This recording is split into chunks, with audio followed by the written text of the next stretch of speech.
name is Marlena Assessment. I am a graduate nursing student with West Texas A&M University. Today I'm going to be performing a head-to-toe assessment on a 40-year-old female. Prior to this, we've obtained the general survey, past medical history, surgical history, family history. She has no known allergies. We've obtained vital signs and all were within normal limits. I checked the cranial nerve number 2 with use of the Snellen and eye chart, and all was normal.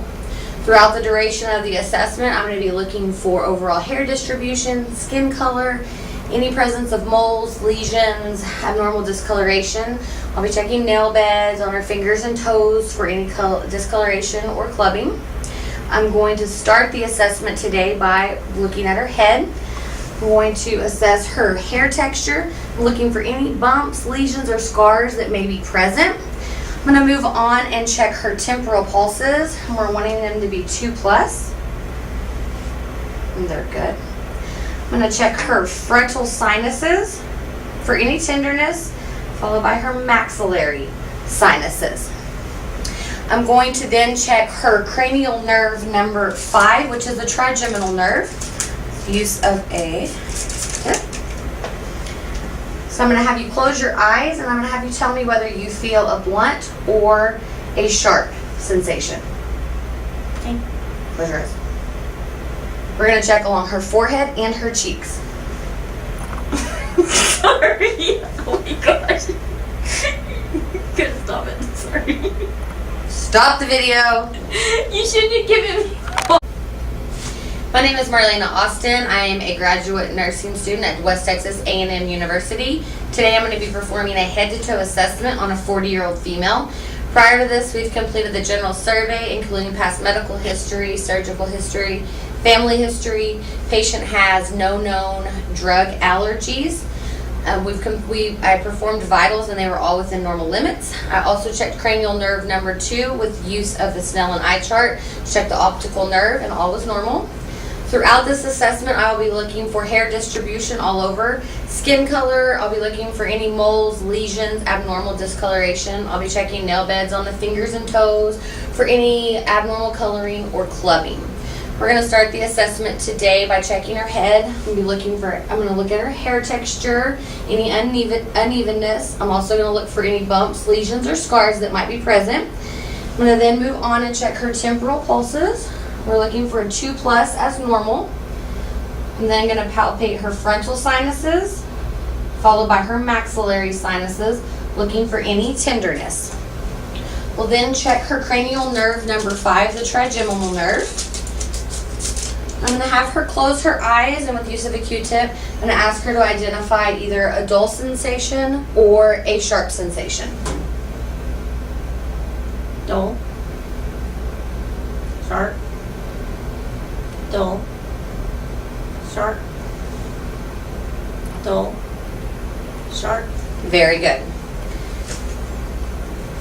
I'm then going to move on, and I'm going to look over her overall face. I'm looking for symmetry of the eyes, ears, nose, and mouth, looking for any abnormalities that might be present.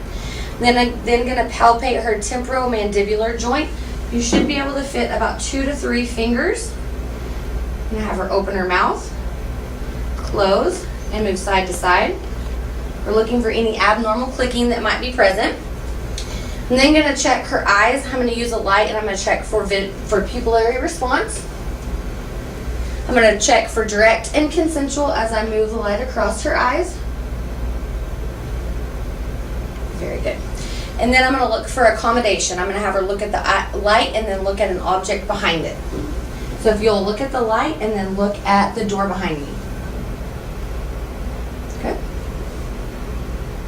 Very good. Then we're going to move on and we're going to check cranial nerves 3, 4, and 6, which is oculomotor, trochlear, and abducens. We're going to be checking for any nystagmus or abnormal eye movements. I'm going to have you follow the light, but don't move your head.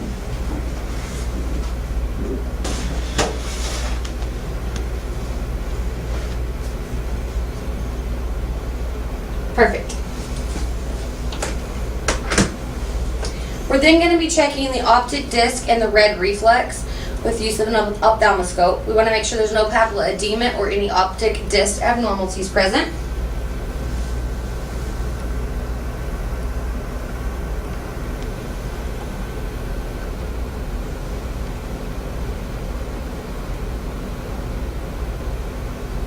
Perfect.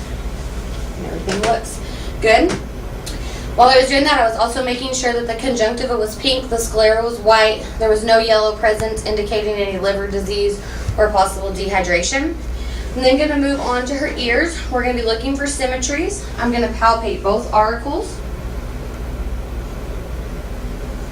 Everything looks good and feels good there. We're looking, making sure there's no nodules or abnormalities.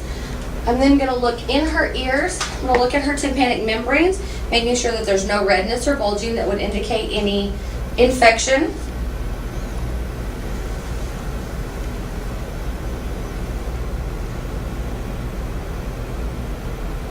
Everything looks good, good color, no redness, no bulging. A normal finding of the ears would be some sebum wax.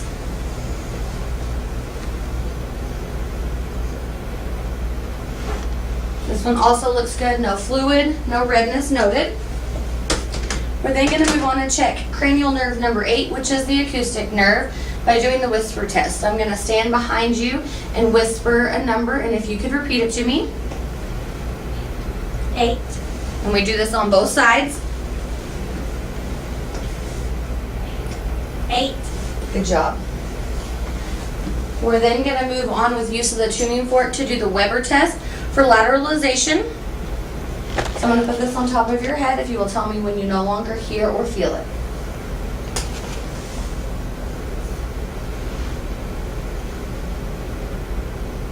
Okay. Good. Then we're going to do the Rhine test, which tests air to bone conduction. It should be a 2 to 1. So I'm going to do this in 2 different places. I'm going to touch it on your bone, and if you'll tell me when you either stop hearing it or stop feeling it, and then I'm going to hold beside you, and if you'll do the same thing.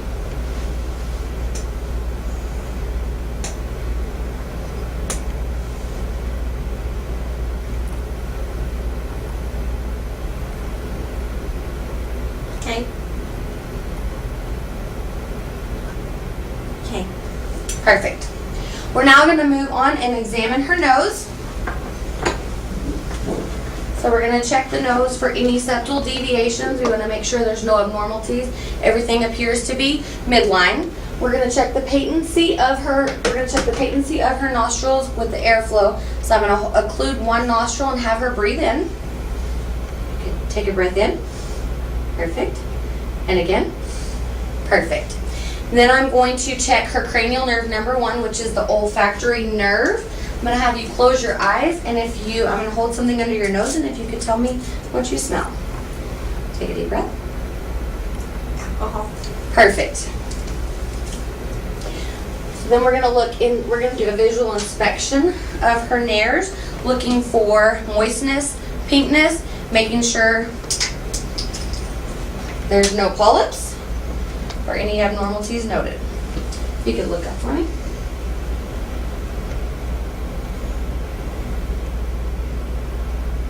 Okay. Both sides appear moist, no polyps noted, no drainage noted. We're then going to move on to her mouth. We first just want to look at her lips, look for the color and the moistness. Everything looks good there. I'm going to have her open her mouth. I'm going to look inside. I'm just going to be looking to see that her mucosa is moist, pink, there's no ulcers present. You can open up and we'll look inside. Everything's moist, pink. I don't see any lesions. Her hard and soft palate are both intact. I'm also going to have her lift her tongue so I can look for vascularization. No lesions present, nothing that would be concerning for any kind of cancer. I'm then going to test her cranial nerves number 9 and number 10, which is the glossopharyngeal and the vagus nerve. I'm going to use the tongue depressor and test her gag reflex. If you will stick your tongue out. Ah, perfect. And then I will have her stick her tongue out and say ah. Ah. And we're watching for the rise and fall of the uvula. We're going to move on and test cranial nerve number 12, which is the hypoglossal nerve. I'm going to have her stick her tongue out, move it side to side. You'll move it. Perfect. Looking for any deviations, no lesions, ulcers, anything that would be worrisome for cancer pregnant. Present. We're going to look at cranial nerve number 7, which is the facial nerve. I'm going to have her smile and puff out her cheeks. Perfect. Then I'm going to check cranial nerve number 11, which is the spinal accessory nerve. So I'm going to place my hands on your shoulders, and then if you would shrug for me. Perfect. And everything was even and looks good. And then we're going to move on, and I'm going to look at her neck. I'm mainly looking to see if the trachea is midline, there's no deviations, no abnormalities, no swelling present. From behind, I'm going to palpate her thyroid, looking for any enlargement, any tenderness that may be present, or any nodules. If you could swallow for me. Everything feels good. We're going to move on and check her lymph nodes. When we do lymph nodes, we're checking for any tenderness, any enlargement, any abnormalities. So we're going to do her pre-auricle and her post-auricle. Then we're going to move on and do submandibular, submental. We'll look for cervical, supraclavicular, and we'll look for axillary, which can be done at this time or also with the breast exam. And we'll do those on both sides with her arm relaxed. Next, I'm going to check her neck range of motion. If you could turn your head side to side and then up and down. Perfect. I want to test her muscle strength. So I'm going to place my hand on each of your cheeks, and if you'll push against me. Perfect. Perfect. I then want to check her carotids. We're looking for them to be 2+. We check them one at a time.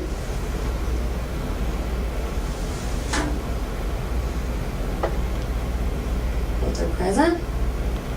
Then I'm also going to listen to her carotids. I'm listening for any bruit or any swishing.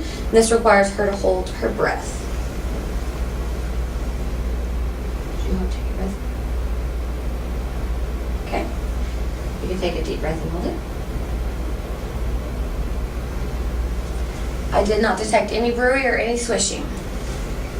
At this time, I'm going to have her turn around so I can listen to her, so I can check her anterior chest.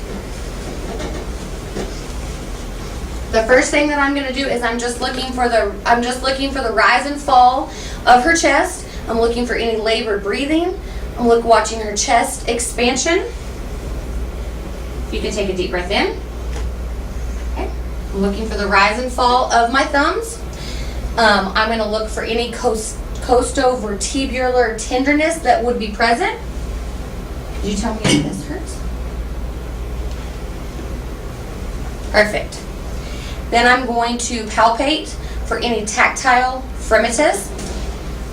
If you could say 99. 99, 99, 99, 99. Perfect. Then I'm going to percuss her lung fields. I'm listening for resonant lung sounds. Any dullness that would be present could indicate some fluid. Hyperresonance would indicate a hyperinflated lung, such as in conditions like COPD or asthma.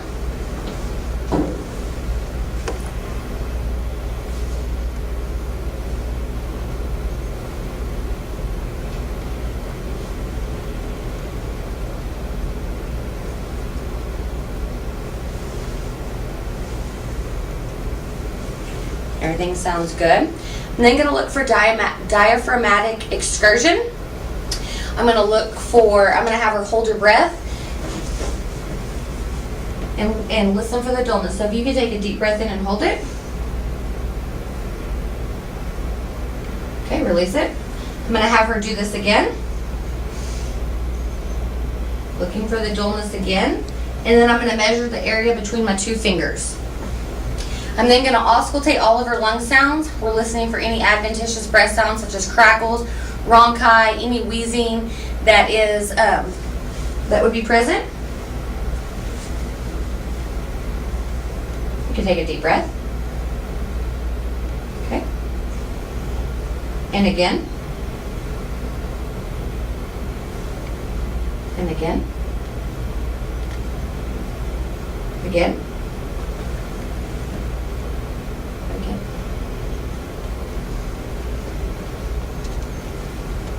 One more. And her lungs all sound good. We're going to check for the presence of any bronchophony or egophony. I'm going to have her if she could say, I'm gonna listen as she says 99. So if you could say 99 for me. 99, 99, 99, 99, And then if you could say E. E, E. And everything sounded good. Now I'm gonna have her turn around and we'll examine the front of her chest.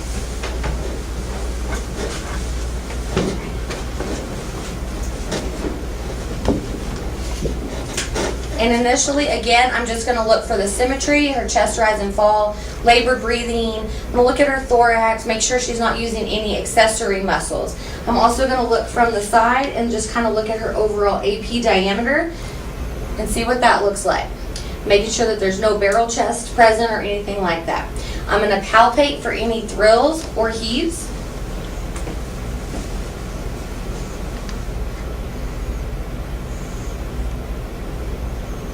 We don't feel any present. I'm then going to check for the point of maximum intensity, which is typically under the mid-clavicular line. On a bigger person, you may have to go out just a little bit. I'm going to percuss for resonant breath sounds again.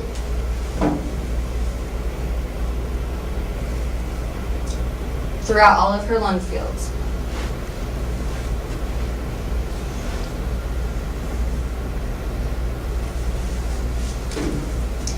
I'm then going to have her lean forward. It's easier to hear her heart sounds.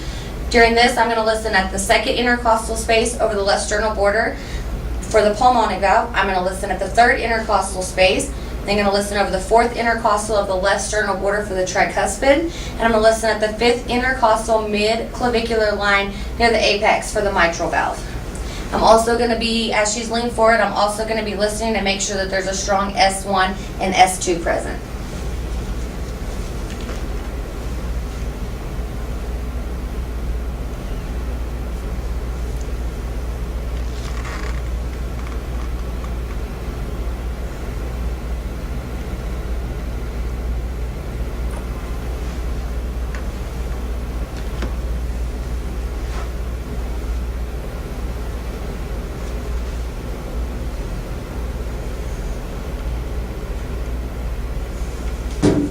We use the diaphragm for that assessment. Now I'm going to switch to the bell, and I'm going to start at the second intercostal space of the left sternal border, and I'm going to listen for any murmurs that are present.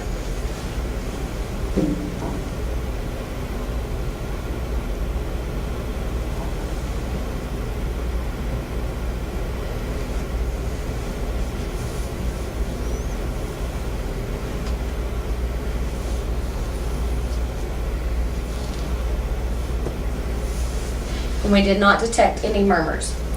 At this time, I am going to check her jugular venous pressure. We do this with her laying back at about a 30-degree angle.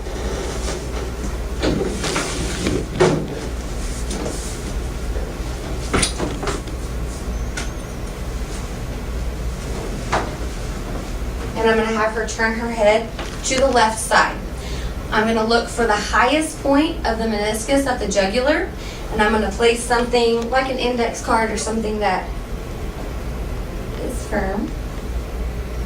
I'm also going to place the ruler at her sternal angle.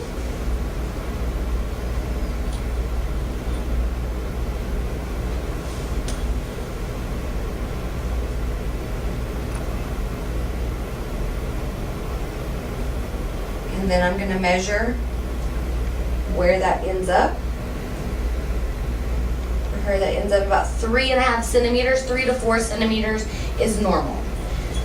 I'm now going to lay the bed flat and do an abdomen exam.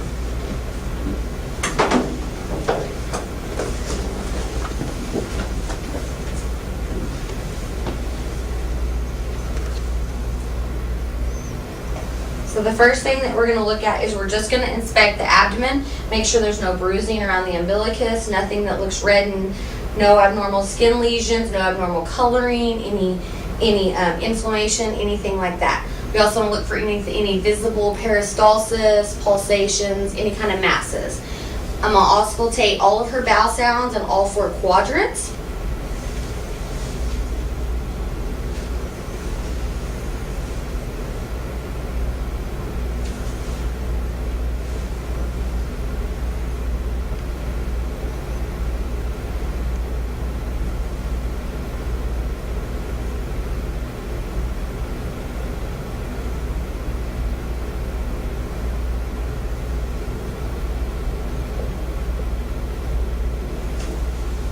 Fast sounds are present in all quadrants and sound good. We also want to listen while we're here for the aortic and the pulmonic valves. We want to make sure there's no bruise or whooshing sounds noted.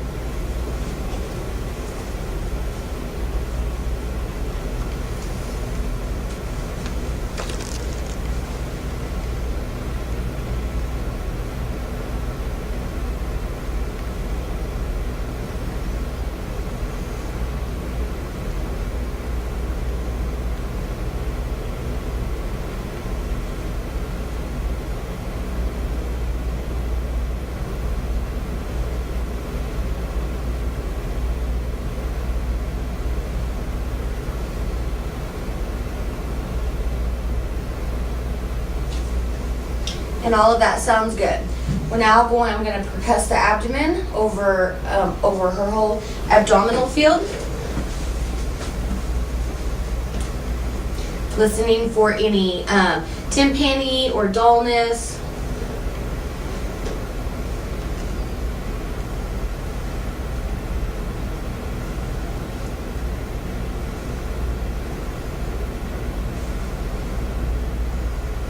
We're also going to want to percuss to find her liver span.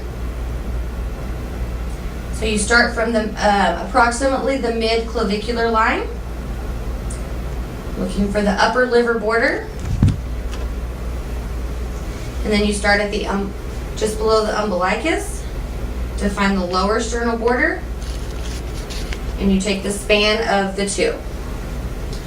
Now I'm going to percuss over the spleen, looking for any dullness.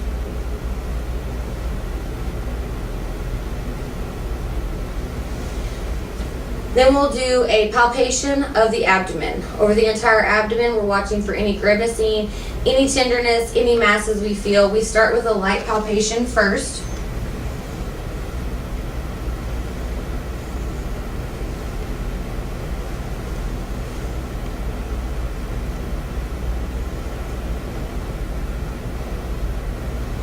And then we would move on to a deep palpation. Feeling for any masses, abnormalities. When we get in the area of the spleen, in a healthy individual, you should not be able to palpate, or not being able to palpate the spleen is normal. We then also want to make sure, push down and make sure we can feel the kidneys on both sides.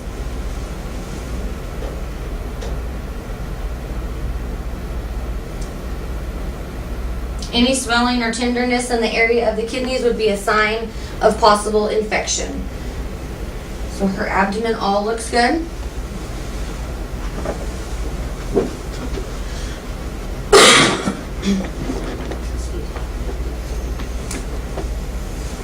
While we have her flat, we're gonna go ahead and check her legs. I'm checking, the skin coloration for any abnormalities, moles. It's a good time for me to look at her feet, notice any clubbing that might be present in her toenails. I'm also gonna I'm gonna raise both of her legs for a straight leg raise, looking for any pain that might be there. Just raise them straight up. I'm gonna dorsiflex both of her feet. Again, looking for any tenderness or pain. I'm going to check the range of motion of her hip using her legs. First thing I'll do is check for flexion. I'm pulling the leg in, bending the knee. Extension, we straighten them both back out. No pain was present on those. Abduction, pulling the leg out away. Adduction is bringing it back in. Internal rotation will be turning the leg outward, and then internal rotation is turning the leg inward. Internal rotation is turning the leg inward, external rotation is turning the leg outward. At the same time, we can do the same test for range of motion of the knee. So we would do flexion and just bend both of those knees. We can do internal rotation and turn them inward. External rotation will be turning them outward, and then extension, we would straighten them back out. We're doing this to check all of the joints for any indications of pain, tenderness, or hyperextension. We want to do range of motion of the ankle. I'm going to, if you could push down against me, then if you could pull back. Perfect. The same thing, we're looking for any hyperextension, any pain or tenderness that's present. Conclusion of this, we're then going to have her sit back up. Perfect. We're going to check range of motion of her shoulders. I'm going to have her bring her arms out, straight out to the side. Then I'm going to have her bring them in front of them, and if you'll cross over. This is abduction. External rotation, if you could place both of your hands behind your head. Then if you can put them down behind your back. And that's internal rotation. We're then going to check her elbows. So I'm going to put my hands on her wrist with her elbows bent. I need her to push me away, and pull me back. Perfect. Everything looks there. Pronate, I'm going to have pronate and supinate. If you could put your hands out straight, and then if you could flip them over. And then if you could do this quickly, and that tests for rapid movement. I'm going to, could you make a fist for me? At this time, look at her hands and her knuckles. And then I'm going to do hand grips. If you could squeeze as tight as you can. By doing that, I'm checking for her muscle strength, any atrophy that's present, any tenderness, and any unevenness from side to side. At this time, we're going to check her cerebellar function. So I'm going to have her open her hands. I'm going to have her close her eyes. And I'm going to draw a number in her hand and see if she is able to identify it. 8. Perfect. We do this on both sides. 8. And this is checking for stereognosis. I'm going to place an object in her hand and see if she is able to recognize it.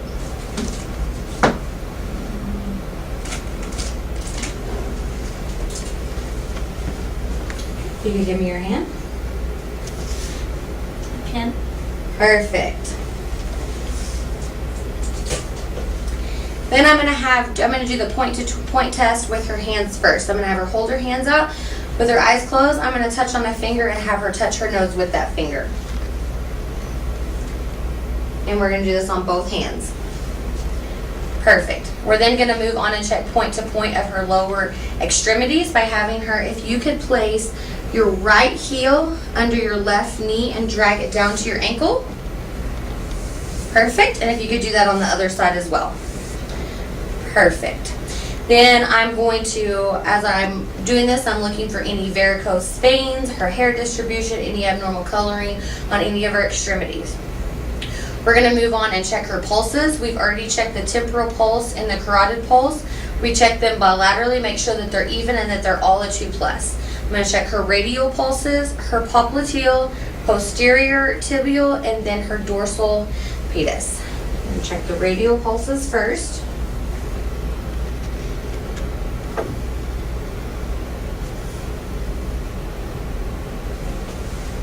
The posterior too, or the popliteal.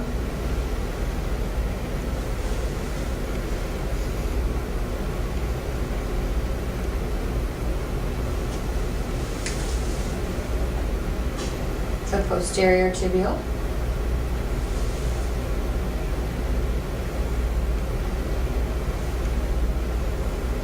And the dorsalis pedis.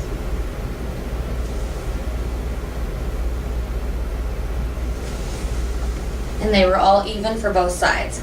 We then want to check her cerebellar function and her proprioception. So I'm going to have her close her eyes again. I'm going to move a toe and see if she can tell me which way that I'm moving it.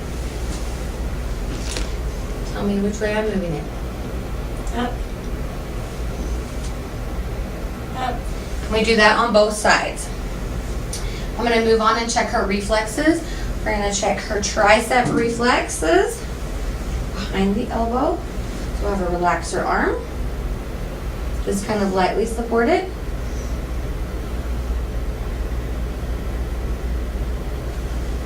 We're going to do this on both sides.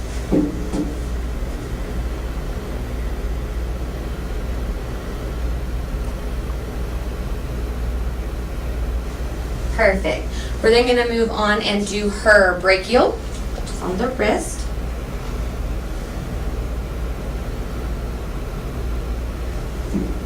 We'll do this on both sides. making sure her reflexes are present. Then I'm going to do her knee.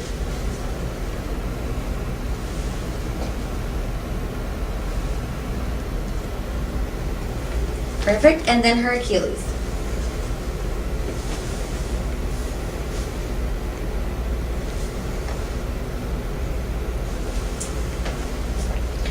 At this time, I'm going to have her stand up. I'm going to be checking for ataxia with use of the Romberg's test. So if you could just close your eyes for me and stand there. I'm watching her overall balance to see how it is. I am then going to have her, you can open your eyes. I'm going to have her bend over and touch her toes. This time I'm looking at her spine, making sure that it's midline. I don't see any areas of abnormality. There's no curvature. I'm going to palpate along it, make sure that there's no tenderness there. I'm also going to check her SI joints. Okay, you can stand back up. I'm going to have her check her gait by having her do some tandem walking. So if you could just take a few steps heel to toe from here to the doorway and then back to me.